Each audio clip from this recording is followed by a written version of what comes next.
Because we know when we add up all those inches, that's gonna make a difference between winning and losing, between living and dying.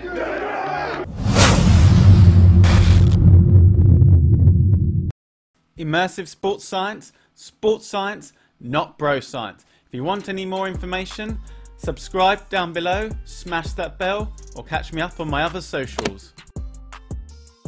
Today we're going to review a book called Show Yourself You Can by Esin and talking about motivating and sport. If you're the kind of person who wants to have good sport motivational quotes and that they are in context and relevance, then I recommend Esin or Esin to his mates book Show Yourself.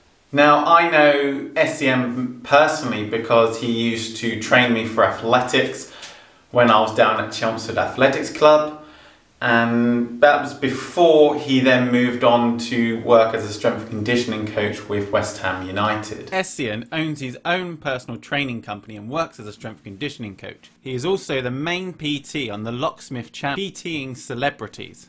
So there might be slight biases there in my analysis of his work. Show Yourself You Can is a 365-day encouragement to fuel positive thoughts and actions. In other words, it's to help with motivation. It does this by offering a 365-day program worth of quotes written up by Esin or from a wider environment.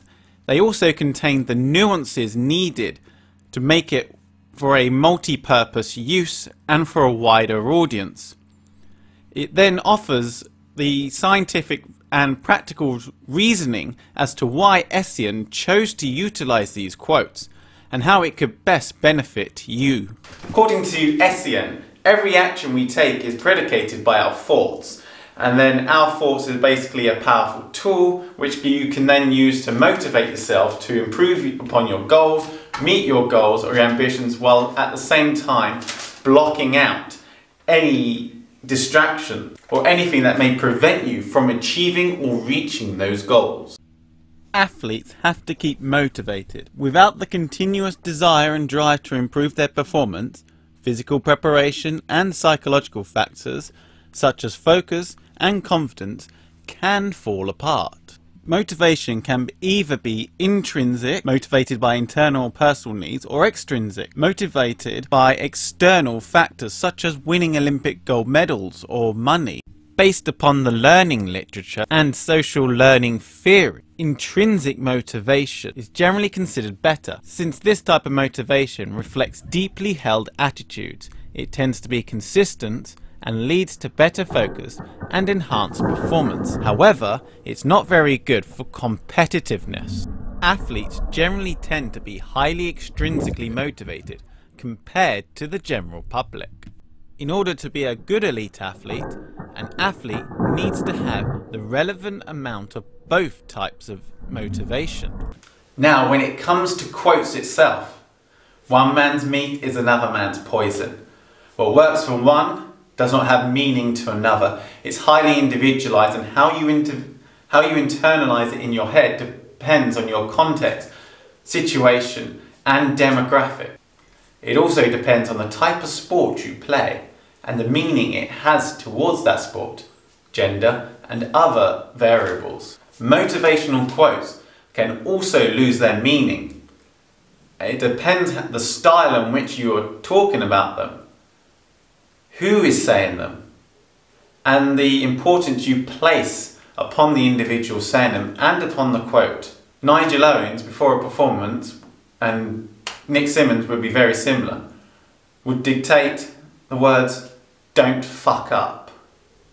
Now to another individual, that is very bad. And from psychology perspectives, we tell you not to do that because it's a self-fulfilling prophecy. You tell yourself don't mess up, so you mess up because you're thinking about not messing up the performance. However, to another person, this is highly motivating and helps to keep them on track and focused. So I hope you can understand there is a difference between what one person thinks is great and another person thinks is great. It's individual to everybody. Quotes can also lose their meaning, and the motivation behind them can also go because of individual differences, in which case you need to get yourself back on, or you just may need to change the messages you are saying. A good example of that is Jose Mourinho and Chelsea. Frank Lampard said that once you heard it for 3 years, you've heard it. The power and the meaning behind it have just gone. We have top players, and I'm sorry, I'm a bit arrogant. We have a top manager. Again, please don't call me arrogant, because what I'm saying is true. I'm European champion, so I'm not one of the bottle. I think I'm a special one. In terms of what the book actually is, will you learn anything from the book? Possibly not, no. But what you will do, and what Esin is good at this, and I can see this as he's writing it, his personality coming out upon the page, it will motivate you to achieve things certain days and possibly make you think about things in a different way. In terms of the mechanics of the book itself, there isn't much in the way of content from the beginning and the end parts, where he then explains principle and theory to a lesser extent. In the main part of the book itself, it is quotes he has written down that he's thought of or gained from wider society, wider literature. Now, another tool you could use is visualization. Visualization is a cognitive tool accessing imagination to realize all aspects of an object, action or outcome. Visualization is often used to mentally rehearse an action or bring an individual to a state of relaxation. Getting ready, 700, winding it up for carnage. We're sitting even, we're going to take 2 seats. In 5, 4, 3 on the Y, 2 on the Y. This one now, legs, hips. Imagery is probably one of the most common forms of visualization techniques. You can, from the book, see Esin's personality, but also his religious upbringing coming out within the actual writing itself. Now, don't worry, it's not all Alleluia, praise be the Lord, the saint that be. But the style of the writing is certainly indicative of that. The way it's been phrased, those kind of words. But that is his upbringing, and that's what motivates him beyond outside of sport and athletics. This is not a negative. It's not like he's gone religious beyond the scientific. No, that's not at all. It's just literally a style of writing. The work itself is not like religious first and then the scientific later. And from my own experience, Esin is a highly motivating individual. I remember receiving texts from him before my performances, just utilising simple wordings to help with that athlete in order to not only motivate them, but also help them think and laterally think and direct their thinking towards a certain way of thinking. It's basically so that they can self-reflect upon their own selves and help their own performances, both in training and in competition.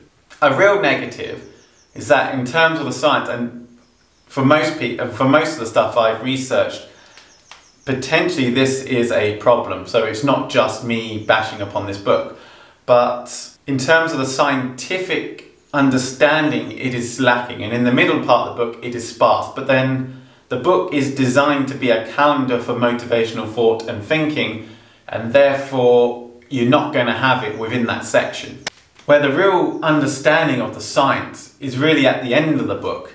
And even then it could be improved upon, because I know Esin actually has that vast knowledge within his repertoire. In terms of his Instagram posts, especially around the book itself or when the book is mentioned, they go into a vast depth and breadth of knowledge that is easy to understand to the individual. And that is a benefit, because quite a lot of this psychology can be hard to understand if we're throwing words around. He still utilises certain words, but they're utilised in a way that is easier for a lay person to understand. They're not just aimed towards academia. Esin's passion really comes across in the book itself. From the style of the book to the writing and even the back end of the book, it really shows his passion, commitment and his desires to help improve people's sporting performance. However, this does not necessarily equate to sporting performance. This can equate to the wider world, especially the times we are living now, with what's going on in the world, helping people to become more creative, for instance, in a time where we might be in a recession.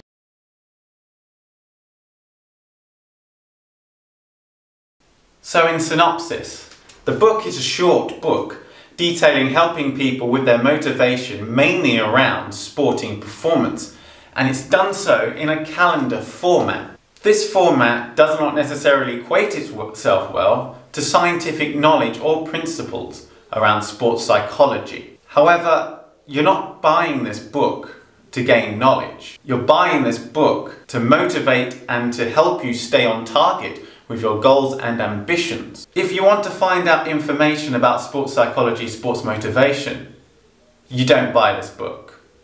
If you're looking at ways to help you motivate yourself and help plan your motivation 365 days a year, you buy this book. It's really a niche, quite a specific thing as to reasons why you would want to buy this book. Esin's knowledge is really in-depth, really key.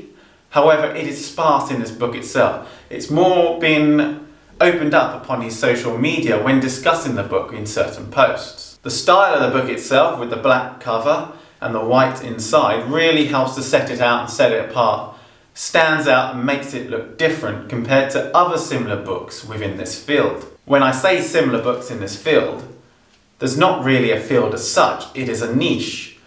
What I really mean is the old school academic heavy tutorial books that, although they may be dark, they do not stand out when set apart from other academic books covering motivation and psychology, most notably sports psychology. Take for instance the human kinetic books. These are prime examples of this. Personally, I've really wished he went into more of his own reasonings as to why he wrote the book. There is a good reasoning there, and his passion definitely does come across. But for me personally, I'm a person who needs to know, and I have to have that scientific information as to why you're doing something, or even just the practical information of why you do this, why you do that. Also, what's got to be noted, for a quote, what works for one person doesn't work for another. All in all, I give this a